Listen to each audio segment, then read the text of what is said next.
Hi, it's Camo with the Nashville Access Facebook show presented by Solis North Gulch Apartments, where taste matters. And as you know, I like to hold stuff up just because I can. Look, it's a CD, boys and girls, by the Quebe Sisters, and I just happen to have the Quebe Sisters on the sofa next to me. Hey, Thanks for being here, ladies. Yes, thank you for having us. I feel like this is a long time coming because when I lived in England,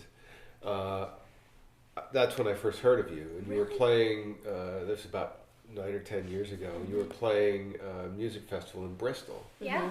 And just the name stuck out to me, and that's when I first discovered your music. And then finally to have you here on the show, I'm excited. Thanks. Full circle. Yeah. Yeah, that's so cool. Now you're from Texas, Dallas. Yeah, we're based in Dallas. Oh, cool. And you do like serious Texas music. We like to think so. Yes, we are quite the Texas band. I mean, we have triple fiddles, which I know. In Western swing, it's twin fiddles are Who cares about twin fiddles anymore? yeah, I know, really. But triplet fiddle, trio fiddles. Yeah. It really is. Your sound is really the sound that came out of almost even before Bob Wills and people like that, because it's more acoustic based. You didn't have saxophones and Yeah, stuff that's like true. Like we started off just playing a lot of breakdown fiddling, which is a thing in Texas still even to this day, and so that influence of just like you said, acoustic music, just guitar fiddle duo type things, and then just sort of evolving into more of the Western swing stuff with our band, and definitely it's taken us on a cool journey so far. I always tell people when I mention you that if Western swing is a niche, you're kind of a niche of the niche. Yeah, that's a good way. Which doesn't make for building great audiences, but for the for the kind of music and the quality of music you're doing, it's amazing. Thank you. I guess fans of yours are just solid fans. We have some intense fans. Dedicated fans. We really do. Yes. Do you have a nickname for them? Fans. Some of them, are super fans. It's not really a unique nickname, but we have some super fans. We have a lot of great fans. Yeah, we do. I've never even thought about a name for them. Yeah, We should though. That's what everybody does, Yes, some bands have. The Quebe Army doesn't sound quite right. Beliebers are like Justin Bieber fans. Yeah. We don't have a cool name like that. So. The Quabites. Actually, that's pretty good. That's Quabites. I like that. We should, so everybody can tell who's talking at home. Introduce yourselves to the nice people on the camera. Hope. Yeah, I'm Hulda. I'm the youngest. And you have a little cold. And I have a tiny cold. That's what I'm dealing with today. I'm Grace. And I'm Sophia. I'm good today. Oh, good. Cold, not so cold, and good. Yeah. Good. Excellent. Tell us about how you kind of decided to come together and other than being, born to the same parents. I was going to say. But how you decided we're going to do a band? Well, like you said, it was more of like we were just all born into the same household. So that's the first part of the formation of the band. I didn't have much to do with that decision. But, yeah, as soon as you can talk, you're in a band. Yeah. And then, when we were introduced to fiddling and stuff, we had no concept of having a band. We just started playing and did more of like contest fiddling and competitions, and then started, because if everyone in the family plays an instrument, then it's kind of a natural thing to be like, we're going to play something together, And for the three of us, usually with families, it's like the oldest one starts, and then the next one and the next one. But for us, we all started on the same day.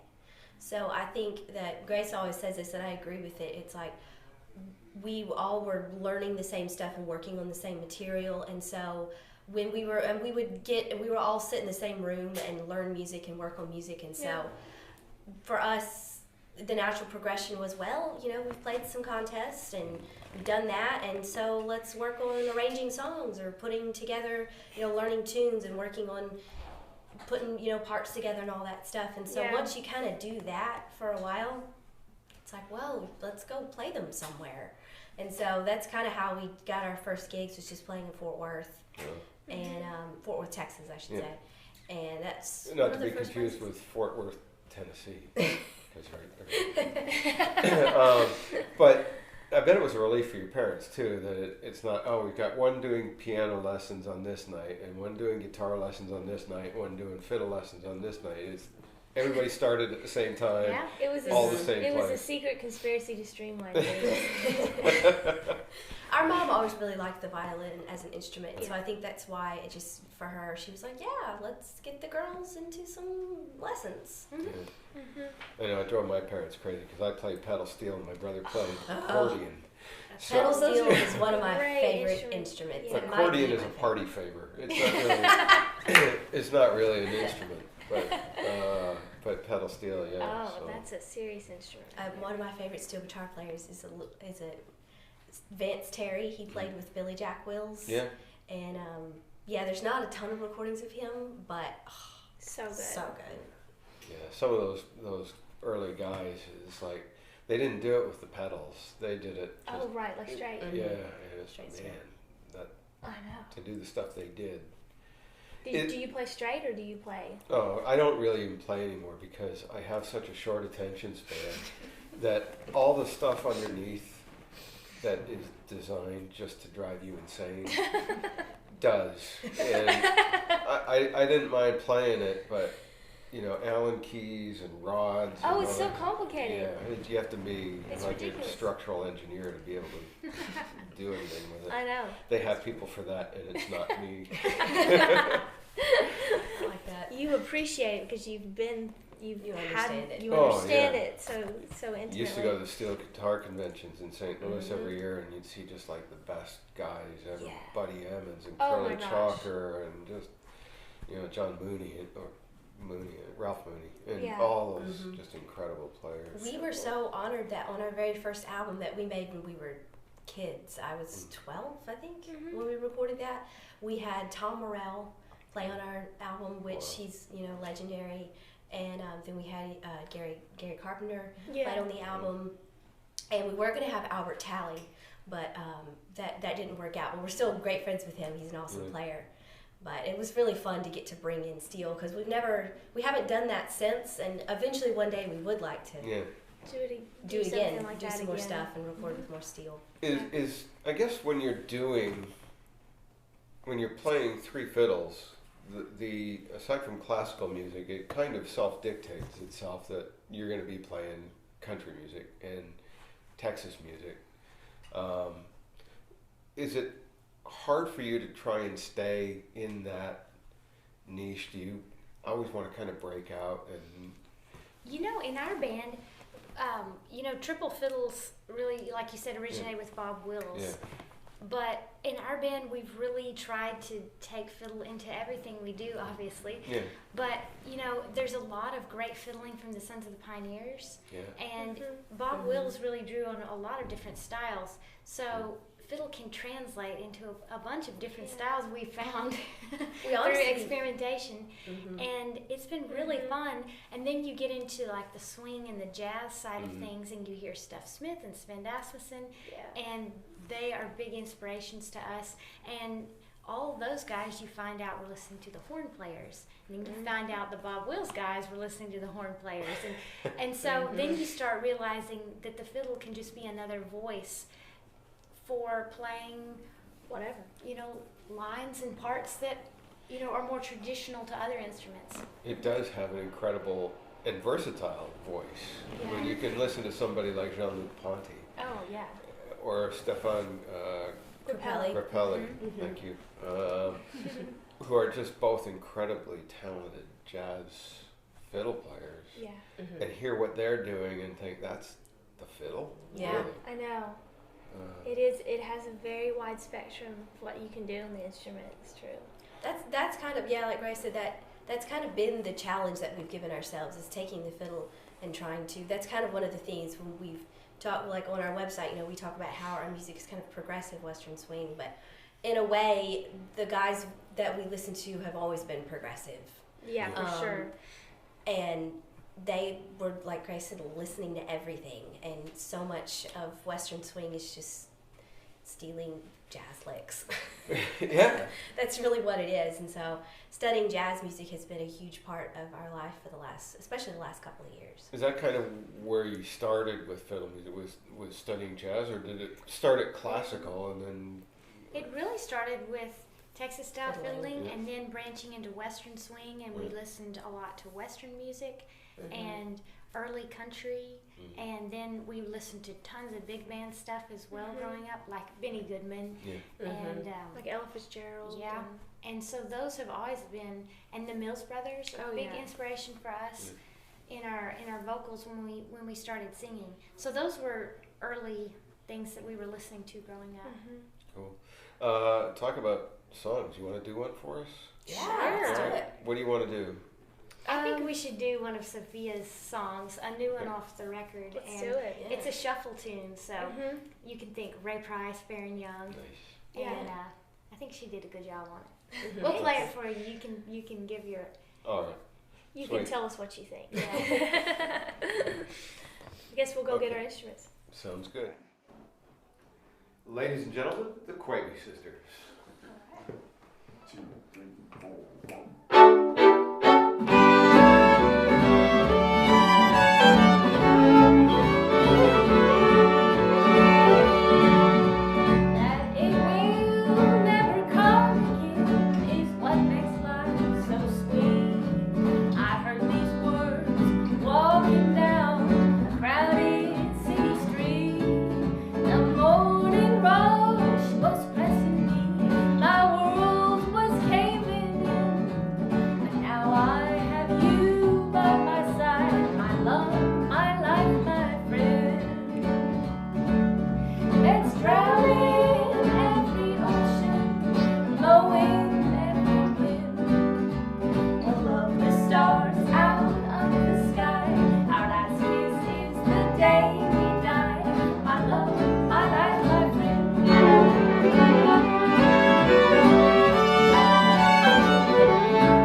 That was amazing. That's the Quebe Sisters and My Love, My Life, My Friend. That's on this brand new album called The Quebe Sisters.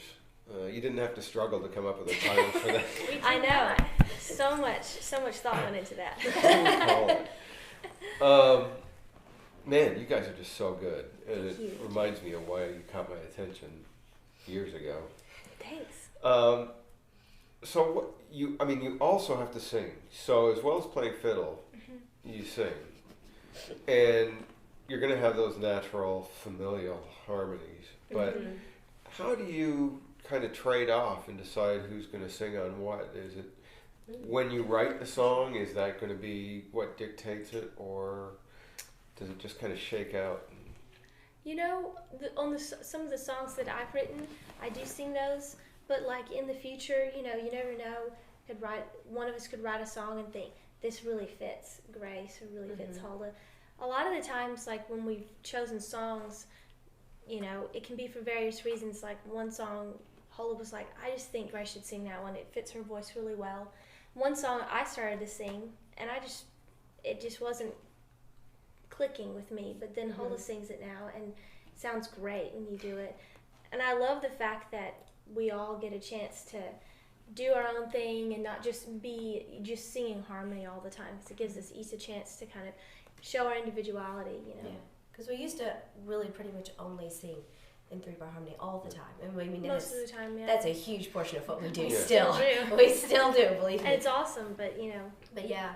Well, and for us, you know, growing up, we thought, you know, the younger one, your voice is higher, and the older one, your voice should be lower. But actually, it's kind of funny.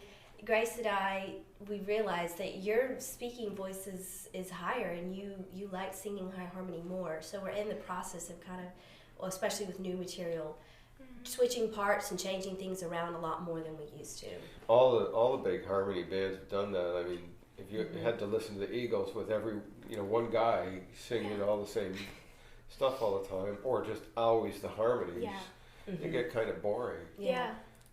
The Sons of the Pioneers were really cool about that. They always switched around parts, and I didn't know that, you know, until I started reading and studying about them. Yeah. But I thought that was really cool because it definitely diversified their sound. One of the guys you mentioned, the Sons of the Pioneers, the guy that mentored me playing steel played with Roy Warhurst and Sons of the Pioneers. Oh, nice. So I have that whole connection. But it's always Western swing really got me. I love playing with that C6 tuning and just being able to do stuff where you got off of that, you know, country sound where you had to do these things and you could just freestyle and have fun with it. Is that part of what draws you to your form of music? You know, I think so. I mean, you know, like Ray said, just listing off the different kinds of music we grew up listening to, especially now, I think, you know, this kind of goes for anyone. As you grow as a musician, you know, your ears grow with you, and you begin to appreciate like a wider variety of music. And I think part of that appreciation comes from just more of an understanding of the music. So you kind of like, I think all of us enjoy like something that has a little more harmonic stuff going on chord-wise and that sort of thing. Not that, you know, a good simple song can't be just amazing, but yeah, I think Western swing and the fact that it draws from jazz, like Grace was saying, just gives you a lot of options to play with, and that's fun, you know. As we record this, you're in town for Americana Music Fest. Is that where your music finds a home now? Is the American, because it's such a big, broad definition of music, Americana music. Yeah. You seem to have found a good home there. I think so. Like you said, it includes so many different things, and it also really opens the door to let in the audience to hear something specific. You know, and I think that there's so many Americana artists with a very individual thing that it kind of gives you a great platform for people to come and find something very unique and very different. Yeah. How are crowds that have never heard of you before responding to you? They throw eggs. Sometimes. Yeah, that's me. We have good response. It sounds braggy, but we tend to have good responses from most all our audiences, which we're really grateful for. You know, sometimes you don't know how people are going to receive it, but yeah, especially in the early years when we started, you know, touring away from the south of the United States, you know, Texas, Oklahoma, you know, people are going to like the fiddles. That's a given. They're yelling, "Fade in love," and you know. But when we started touring, you know, up north and on the East Coast and West Coast, and I just didn't know how people would respond. But like Sophia said, folks have liked it. The thing is like all of this kind of music, because of the internet, I know this is like very cliche to say, has really spread everywhere. Yeah. There are people that are like, I'm a huge Western swing fan, and they're like from Alaska or something. Yeah.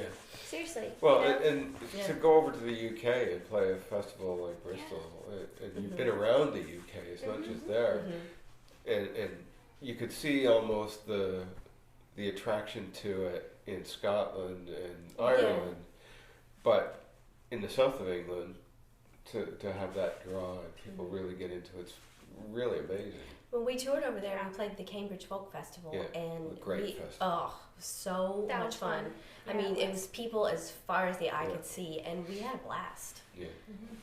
And that festival is probably the first real Americana festival because they've always embraced music from all the different roots, genres of music. That's the beauty of folk festivals, is Yeah. that you can do anything you Yeah. want. Yeah, you can get up and It just all recite poetry and people go, yeah, that's cool. Yeah. You want to do another song? Yeah. Sure, let's Sweet, do what do you it. want to do now? What do you want to do? How about always seem to get things wrong? Yeah, Cool. let's do that one. Is that that's on the new album? It sure is. That, which again is called the Quebe Sisters because they are the Quebe Sisters. Let's go do it. Okay. Again, the Quebe Sisters.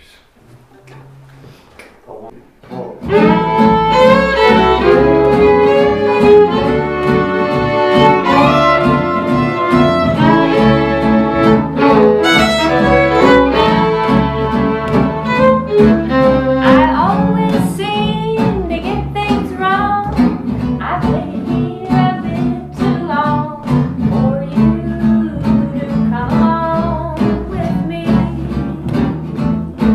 And I thought I'd kiss your lips. Now the sky is dark, the moon's eclipsed, and what I missed is all that I can see. And now I'm stuck back at where I lost the thread. So ashamed, thinking back at how I lost my head. Way back when the world was young, back before the storm sun. I know someone must have heard about me.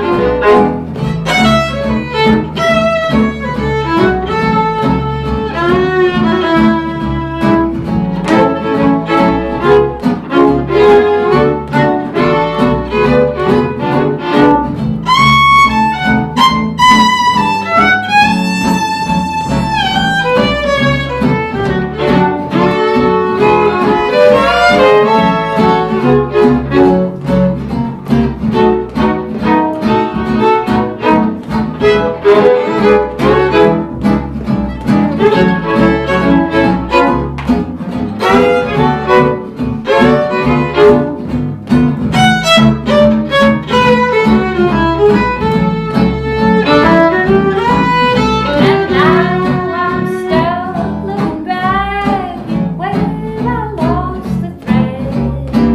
So ashamed, thinking back at how I lost my head. And way back when the world was young, long before the stormy sun, I'm someone that must have heard like me.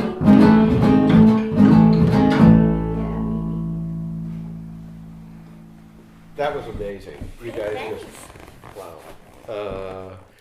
Now something else that's a little bit less than amazing.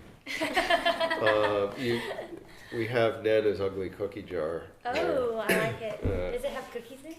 No, and we emptied Nana out of it. But this is where we play Ask and Answer. Oh, this is so fun. Oh, fun. So our viewers have sent in questions. Oh, So cool. we'll just get one of you to draw a question and answer it. Grace, why don't you draw? Yeah, draw. This is like a fortune, Yeah, almost. but it's from a cookie jar. Yeah. This will probably be better. Who is your favorite TV or movie star? Ooh, I'm probably the worst one to ask this to because I know very few celebrities.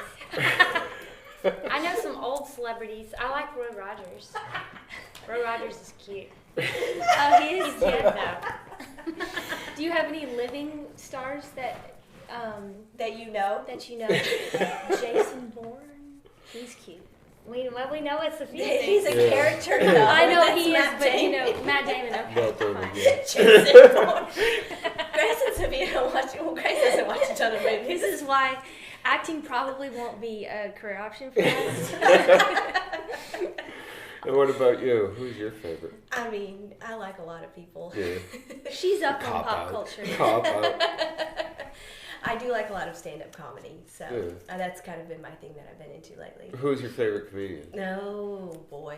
Well, I mean, Chappelle. He's Yeah. awesome. Bill Burr, I love his podcast. Yeah. He's hilarious. We just Yeah. went by. She likes Kevin Hart too. I love Kevin. Yeah, we just went to the factory where they're pressing our LPs Yeah. recently, and we went in and they were pressing all these huge stacks of comedy records. They're doing Aziz, I smashed an Aziz. I'm sorry. How do you say? Oh, it? sorry. I smashed one of his records. I threw it in the recycling bin. Not Sorry, that she doesn't sorry, like him. Aziz. No, it had nothing to do with him. It was defective. So I just. And then I took a picture holding a Kevin Hart record that's coming out. Cool. Yeah, that was fun. that's because we to piggyback off what you were just saying. We are printing LPs for our new album. That will also be something that's coming out. So, the pressing company, Hand Drawn Pressing, that was doing our records, is also doing all of the comedy specials for Netflix. So, Oh, neat. It's pretty fun. so yeah, Cool comedy. so we saw a lot of comedies. So thanks to Jerry in London, England, for your question. Thank What's you, your favorite Jerry. Yeah, Um, sweet. that, Are there more? No, I'm just kidding. this isn't we didn't like that question. Let me choose another. This is, you reach in and you get one shot, and That's it. That's right. some people may be disappointed. They need to get You know, I'm always bad whenever people put me on the spot. They're like, who are you into? And I'm like, wait, I don't know. I mean, comedy, is that something that kind of helps break up the monotony of the road, too, when you're out touring? Yeah. But we love touring. I Yeah. mean, we get to go to so many cool places, and that festival you're talking about Yeah. in England. I mean, those were early trips for us, and Yeah. we'll never forget that. Yeah. And just, I'm really grateful for all the places we get to travel. I don't get tired of that. It's just the packing and the unpacking. Yeah. You need an old bus like Bob Wills' old bus. That's Yeah. My brain. I don't know if I want to pay. I don't want to pay for that. I don't know how to fix car Now maybe breakers. we'll have a kind benefactor out there that will say, "Oh, get girls that bus and refurb it." That's it the looks one beauty cool. of living in the age we do is Yeah. that traveling is a lot easier. I Yeah. know. Speaking of tours and playing shows, so think about this: you are like the biggest group in the world now. Wow. Okay, Okay. you're Okay. going out on your first major headlining tour. Okay. Who opens for you? Oh boy. Yeah, we could get How three long different. do we have? We could get three different answers here. Okay. Who Maybe a opens for us? steel guitar like trio. We We need something really interesting. maybe not 3 steel guitars. Oh yes. Oh, Okay. yes. Different tunings. No. Different tunings, different necks. I want a lot of neck options. Let's see. A lot of neck options. That's the first time that phrase has been used on the show. Thanks for that. It's called Facebook Live for a reason. So let me think. Okay, so could we get like mega stars, but they're like at the end of their career, so they're open for us? Yeah, you can do that. They have to be living though. They Okay, can't be so okay. far at the end of their careers that they've been buried for a while. Okay, that's good to know. I mean, Mavis Staples is really cool. She's not Western Swing. She is getting an award though this week at the Yeah. Americana Music Lifetime Yeah, she Achievement just Award. put I out think. a record with you. Yeah, Kill it. she's awesome. Gosh, there's so many people. Most of them are dead though, so that narrows down my options. Y'all help me, please. I mean, Okay, so it would be opening fun to tour with Amos Lee. Amos it would Lee. be fun to. I mean, Marty Stewart and the Fabulous Yeah. Superlatives. But we would need to open for this. Yeah, I know. I exactly. couldn't do that. I couldn't. I don't care. I mean, he's not at the end of his career. Maybe He's doing great. we can do a tour where we open for like all our favorite acts. There you Yes. go. Yeah, that'd be something. Yeah, Yeah, cool. I'd be into that. Thank you so much for being on the show today. Thank This truly has been a pleasure because I've known of you for so long, and to have you here is just a thrill. Thank you so Thank much, you very Karen. much. We appreciate it. And if you're watching, well, because you are watching, because if you weren't watching, this would make no sense to you. This is being recorded during Americana Music Fest week, so have a great festival. Thank you. you. We already are. So Yeah, we Appreciate had fun last night. We played a show last night. It was great. Nice. Cool. Thank you very much for being here. The Yeah. Quebe Sisters get their new album called The Quebe Quebe Sisters. And make sure you download it, stream it. The vinyl will be coming out soon. yes, pre-orders are available right now. So People can get hold of you on you've got a website. Yes, We do. it's QuebeSisters.com, and Quebe is spelled Quebe. It's like Quebec with no No C. and the album will be out on September 20th. So if y'all are gonna count down, that's the day it's gonna drop. That's excellent. I can't wait to get the vinyl. This is just so cool. The Quebe Sisters. Be a Quabeite.